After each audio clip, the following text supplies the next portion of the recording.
অনেক মহিলারা বলে সকালে ঘর ঝাড়ু দেওয়া ছাড়া ও রাত্রে ঘর থেকে কাউকে কিছু দেওয়া যাবে না। ও সকালে ঘর ঝাড়ু দেওয়া ছাড়া কাউকে দেওয়া যাবে না, রাতে ঘর থেকে কিছু দেওয়া যাবে না।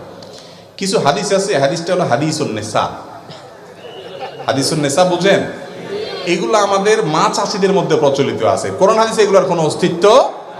এটা হলো এরকম একটা হাদিস যে ঘর ঝাড়ু দেওয়া ছাড়া কাউকে কিছু দেওয়া যাবে না। এগুলোর পিছনে বিভিন্ন ভিন্ন ধর্মী মানুষদের বিশ্বাস আছে, কাজ করে।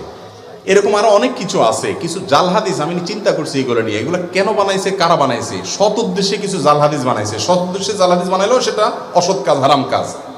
যেমন রাতে নখ কাটলে কি হয়,